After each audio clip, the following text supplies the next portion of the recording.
Hamas appointed Yahya Sinwar as its new political leader on Tuesday, as the successor to former chief Ismail Haniyeh, who was assassinated in Tehran last week. The move reinforces the radical path pursued since the October 7th attack on Israel. Sinwar, the architect of the most devastating attack on Israel in decades, has been hiding in Gaza, evading Israeli attempts to kill him since the start of the war. News of Sinwar's appointment came as Israel braces for a likely attack from Iran, following the killing of Haniyeh in Tehran. It may also reinforce Israeli leader Benjamin Netanyahu's insistence that Israel must pursue its campaign in Gaza to the end. Meanwhile, US Secretary of State Antony Blinken said a ceasefire must be the primary goal. With regard to Mr. Sinwar, he has been and remains the primary decider when it comes to concluding a ceasefire. And so I think this only underscores the fact that it is really on him to decide whether to move forward with a ceasefire that manifestly will help so many Palestinians in desperate need, women, children, men, who were caught in the crossfire of Hamas's making in Gaza. Sinwar, who has spent half his adult life in Israeli prisons, was the most powerful Hamas leader left alive following the assassination of Haniyeh, which has left the region on the brink of a wider conflict after Iran vowed harsh retaliation. Israel has not claimed responsibility for the assassination, but it has said it killed other senior Hamas leaders. Born in a refugee camp in the southern Gaza city of Khan Yunis, 61-year-old Sinwar was elected as Hamas leader in Gaza in 2017, after gaining a reputation as a ruthless enforcer among Palestinians and a ruthless enemy of Israel. Israel's chief military spokesman, Rear Admiral Daniel Hagari, blamed Sinwar for the October 7th attack and said Israel would continue to pursue him. In a televised speech on Tuesday, the leader of Hezbollah promised a strong and effective response to the assassination of its military commander by an Israeli strike. Syed Hassan Nasrallah said the Lebanese Shia militia group would wait for the right moment to respond, but did not hint on its form or timing. And he said all international attempts at persuading Hezbollah not to retaliate were futile. There was no comment from the Israeli military. A July 30th strike killed Fuad Shukr in a Beirut suburb. He is the most senior Hezbollah figure killed in nearly 10 months of conflict with Israel. Nasrallah's promise of vengeance comes amid rising fears that the Middle East could tip into full-blown war. Hezbollah is the most powerful regional militia armed and equipped by Iran. Iran has promised to retaliate after an explosion in Tehran killed Ismail Haniyeh, the political leader of the Palestinian Hamas Islamist group.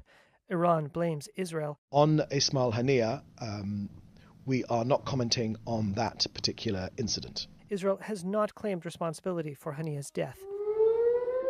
Hezbollah earlier on Tuesday said it launched a swarm of attack drones at northern Israel.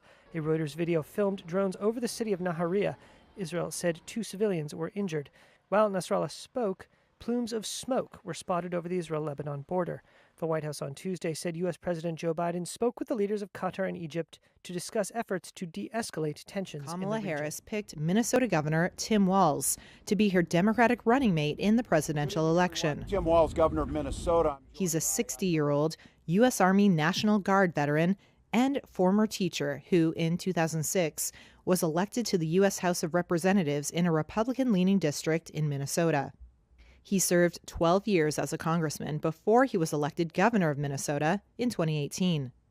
Walz has pushed a progressive agenda in Minnesota that includes free school meals, goals for tackling climate change, tax cuts for the middle class, and expanded paid leave for Minnesota workers. He's long advocated for women's reproductive rights. He's also shown a conservative approach to defending government support for farmers and military veterans, as well as backing gun rights. But in his first campaign for governor, he supported gun control measures. As governor, he assigned Minnesota's Attorney General to lead the prosecution in the May 2020 killing of George Floyd by a white Minneapolis police officer. The Harris campaign hopes his extensive National Guard career, his successful run as a high school football coach, Turkey's meat. Not in Minnesota, turkey special. And his online dad jokes will attract rural voters who in recent years have voted broadly for Republican presidential candidate Donald Trump. We've served when Donald Trump was president, and the threats to our nation were real. Walz has attacked Trump and his running mate, J.D. Vance, as weird, a catchy insult that has been used by the Harris campaign on social media and among Democratic activists hoping for a victory in November. Cell phone video shows a Palestinian mother hugging her son, who was just released from an Israeli prison near Hebron in the occupied West Bank last month. Overwhelmed with emotion, she asks if she's really seeing her son.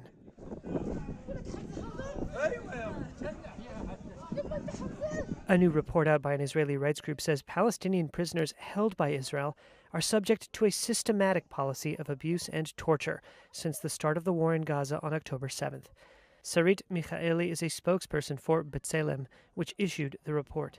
So the people we interviewed for the report have actually been released recently. So clearly Israel does not accuse them of anything, yet they still experience the same kind of systemic abuse and torture that all Palestinian prisoners experience now throughout all of Israel's detention system. The group said the report was based on interviews with 55 Palestinians from Gaza, the West Bank, and Israel, who were detained in Israeli prisons since the October 7th attack on Israel that set off the war, most of them without being tried.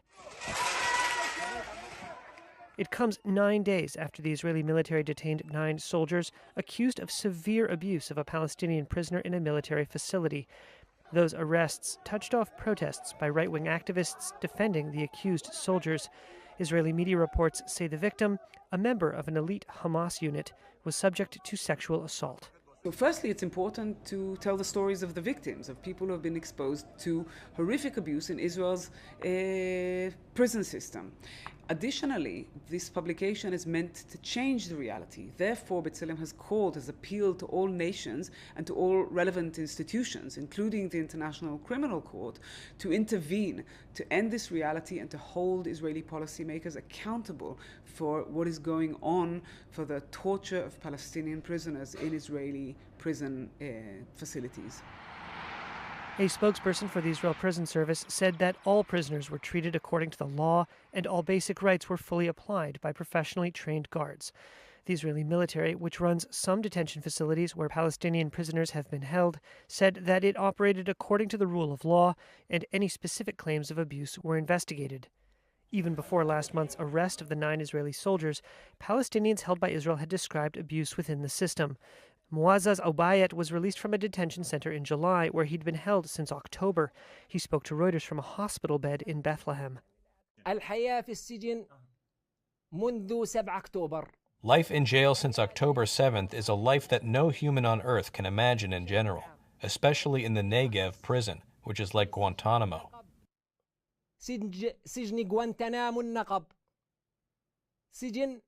It is a prison in the Negev desert down at the bottom of Palestine on the map. This prison is isolated from the world.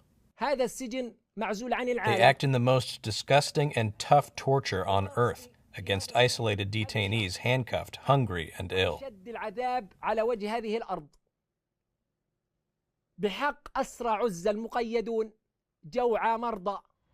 The report by B'Tselem, a group that documents human rights violations by Israel in the occupied West Bank and other areas, said the harsh treatment was a deliberate policy implemented under the direction of the hardline National Security Minister Itamar Ben-Gvir. A prison service spokesperson said that since the October 7th attack, Ben-Gvir had ordered that prison conditions be made more strict to reverse an improvement in conditions allowed previously. Bangladesh's president dissolved parliament on Tuesday, clearing the way for an interim government and new elections. Hundreds gathered on the grounds of Bangladesh's Parliament House in the capital, Dhaka, after Prime Minister Sheikh Hasina resigned and fled the country to a safe house in India on Monday. The movement that toppled Hasina rose out of demonstrations against public sector job quotas for families of veterans of Bangladesh's 1971 independence war. The move was seen by critics as a means to reserve jobs for allies of the ruling party. About 300 people were killed and thousands injured in violence since July. Student protesters had threatened more demonstrations if Parliament was not dissolved. The decision to dissolve Parliament was taken following meetings with the heads of armed forces, leaders of political parties, student leaders and some civil society representatives, the presidential statement said. The group also demanded Nobel Peace Laureate Muhammad Yunus be the interim government's chief advisor. A spokesperson for Yunus said he had agreed. The damage to the Prime Minister's residence clear after it was stormed and looted by demonstrators on Monday. I think what has happened yesterday, the vandalism, it was not at all appreciated. The palace belongs to the people, like us. We will have to pay for its reconstruction. The streets of the capital, Dhaka, fell quiet on Tuesday, with traffic lighter, but students stepping up in the absence of police. We haven't seen any traffic policemen since yesterday evening. That's why we took the responsibility in our hands to control the traffic so everyone can commute smoothly.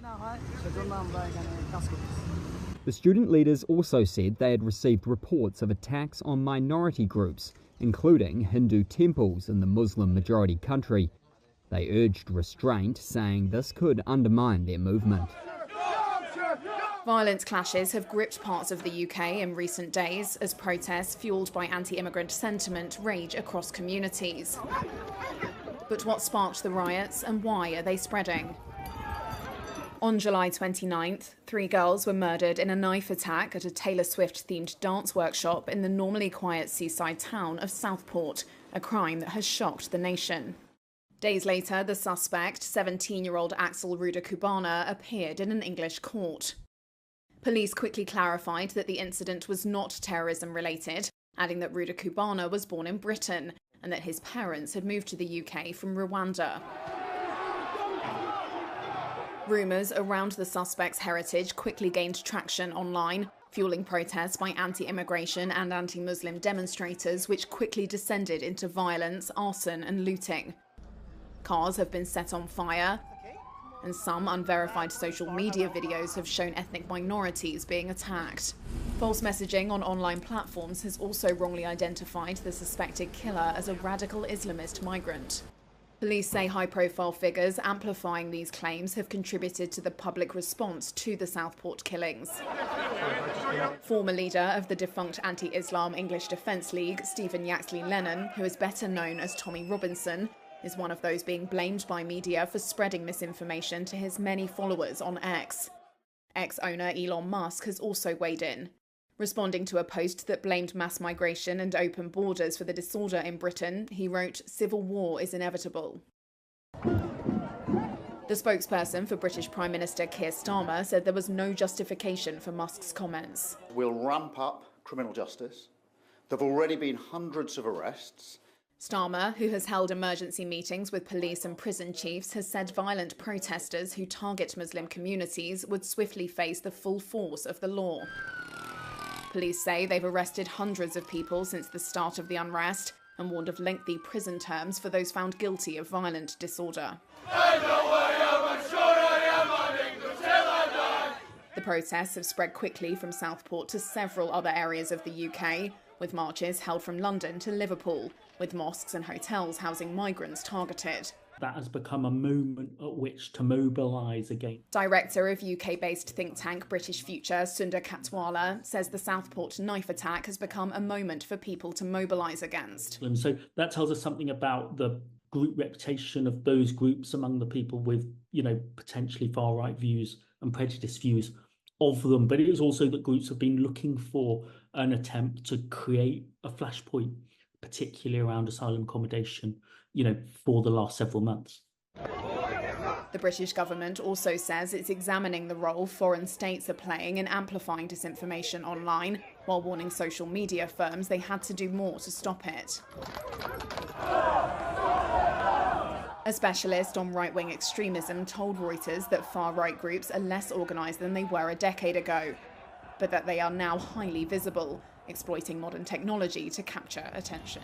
This footage from northern Nigeria shows Russian flags being waved during anti-government protests on Monday. And it's the reason some tailors who made such flags have been detained, the state's secret police have said. The Department of State Services wrote in a post on social media that it had also detained some of the tailor's sponsors without elaborating. The Russian embassy in Nigeria denied any involvement. However, the detentions underscore concerns about increased Russian activity in West Africa. Russian flags have been waved by residents of Burkina Faso, Mali and Niger amid military coups in those countries.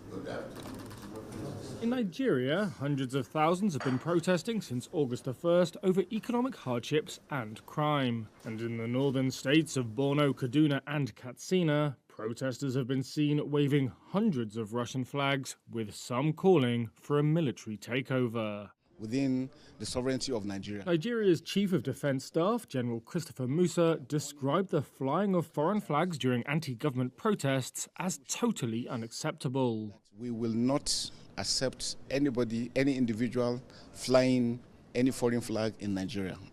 That is a treasonable offence, and it will be viewed and treated as such. Security experts said many protesters believe Nigeria's cost of living crisis is the result of reforms dictated to President Bola Tinubu by Western institutions such as the International Monetary Fund and the World Bank. The protests have now largely faded after a deadly police crackdown.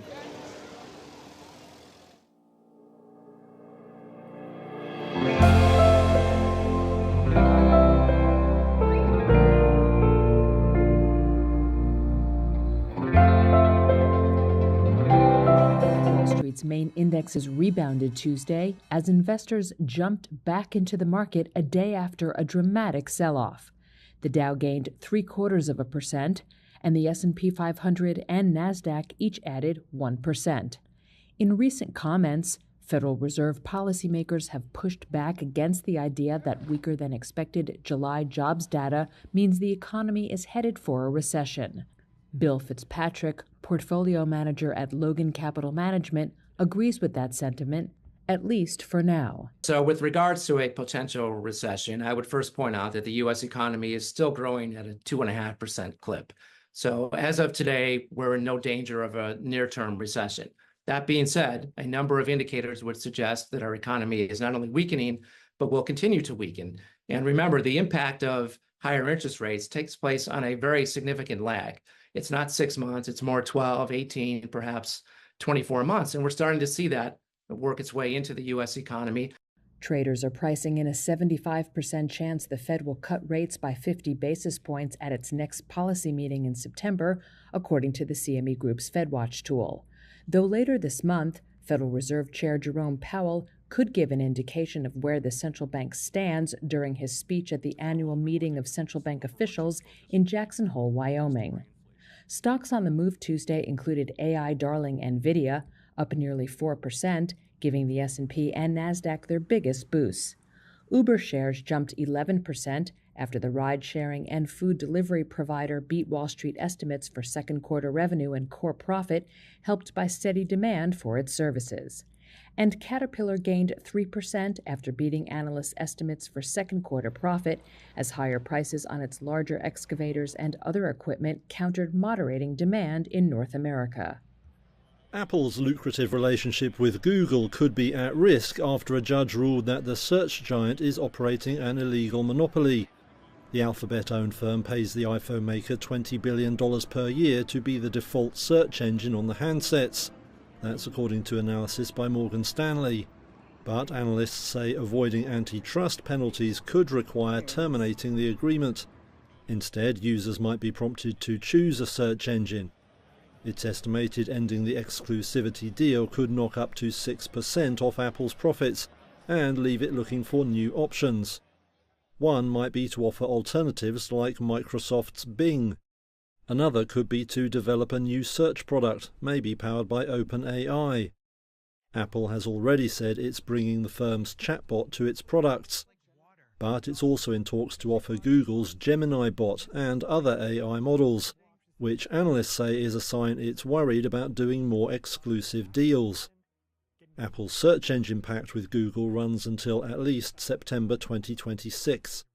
Legal experts say wrangling over the monopoly ruling could last just as long, and maybe go all the way to the Supreme Court. Uber's second quarter results beat Wall Street estimates, sending the company's shares up as much as 8.5% in Tuesday morning trading. With more people returning to offices, as well as traveling, dining out, and seeking other experiences, ride-sharing has gotten a boost. Or, as Uber CEO Dara Khosrowshahi put it, quote, mobility had a standout second quarter. The company's revenue rose 16%, while gross bookings increased 19%, both above analysts' expectations. Uber also benefited when some people chose to stay in. Its delivery business revenue, which includes Uber Eats, also beat estimates. And trips by self-driving vehicles on Uber's platform were 6 times higher in the quarter, helped by partnerships with companies such as Alphabet's Waymo. Shares of Lyft also rose, with the Uber rival expected to report its results on Wednesday.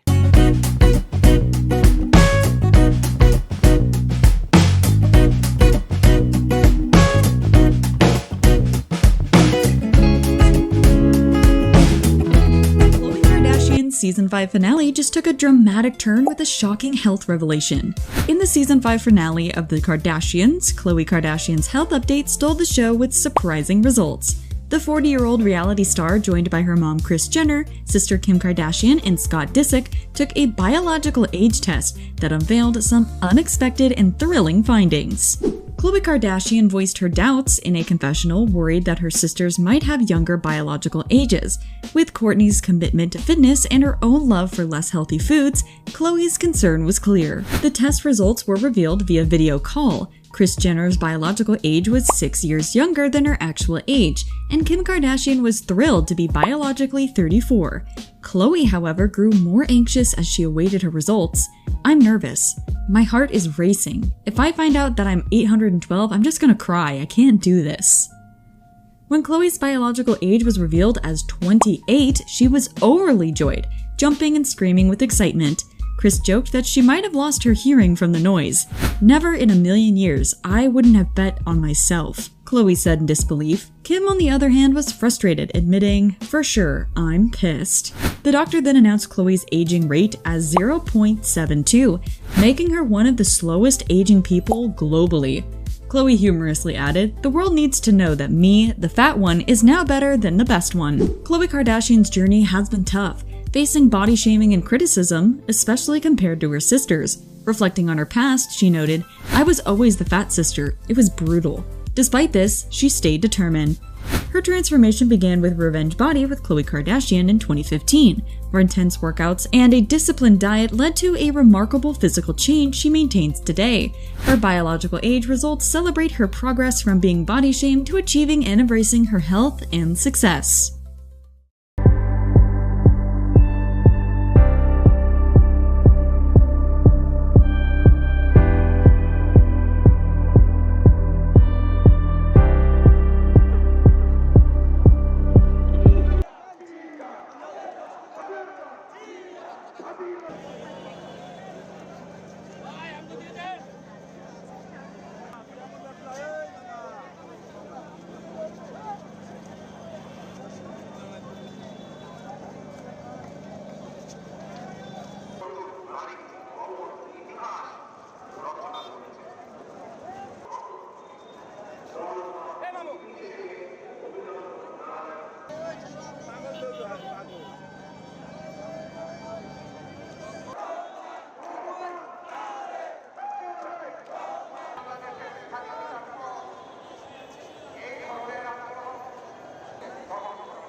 آخر سنوات سنة الوفرة هي تقريبا 2020.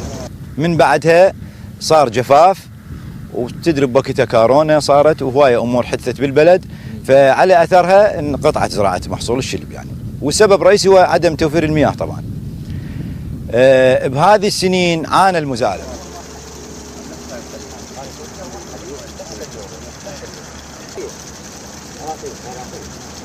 ايه عدل بيها عدل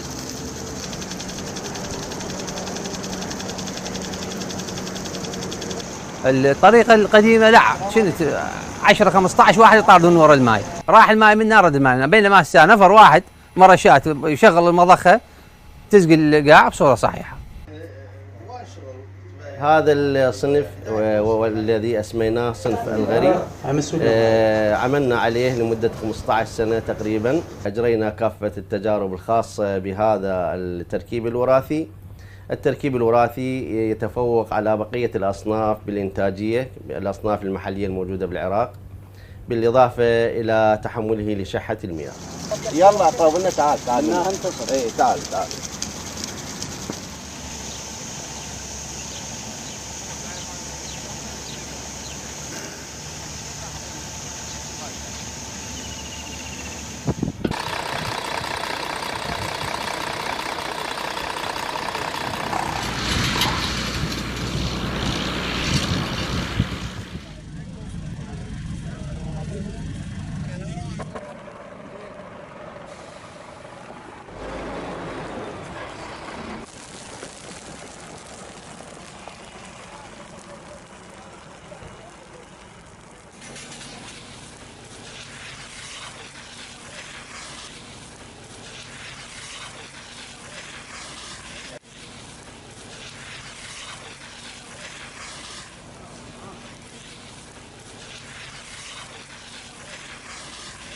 Abre cono y para adelante.